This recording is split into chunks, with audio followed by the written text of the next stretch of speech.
And also you can just grab the hair or whatever it might be. Which, speaking of which, a lot of people have been asking me actually about why I choose to have long hair, seeing as I'm a martial artist and care about self-defense.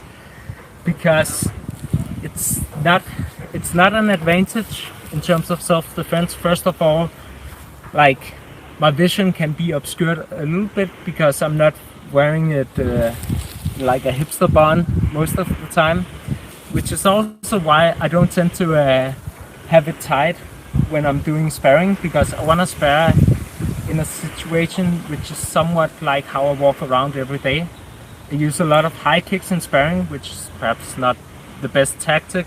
It's definitely not the best tactic for self-defense for a multitude of reasons, but nonetheless I choose to always walk in jeans which allow me to kick high just in case.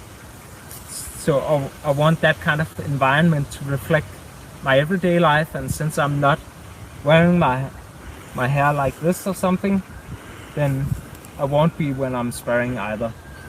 But if someone grabs the hair, then the key thing is to not resist by pulling away, which will only hurt, but rather you want to move the same way.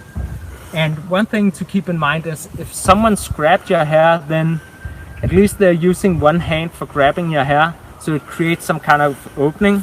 So you just want to move in close, and then perhaps it's an uppercut, elbow strike, or a knee, or whatever it might be.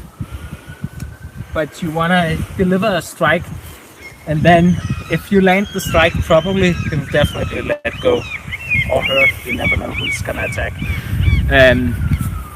Yeah, you can even like, if someone grabs, you can even lock the hand and use it to your advantage. But I like to, for self-defense, I think you should just keep it simple.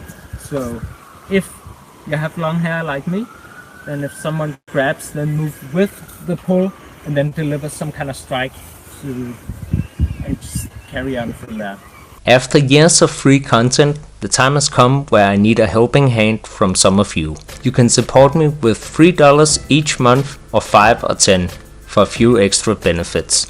Supporting Zen-Dragon via Patreon will probably make no difference to you financially. If you're living hand to mouth, I don't want your money. Then I'd rather you keep them for yourself. Don't worry, I'll be alright. The donations are in place to help cover equipment and other expenses for the channel. Now that I'm also a father, it's more challenging than ever to find the time to create and share free content.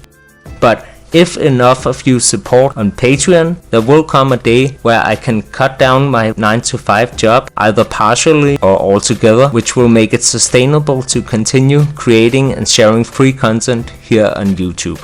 Even if that does not happen, I'll still continue sharing, but possibly with longer breaks in between. Thanks for listening. Now visit my Patreon, that's patreon.com/Zen-Dragon. I greatly appreciate you for listening and for continually watching Zen-Dragon.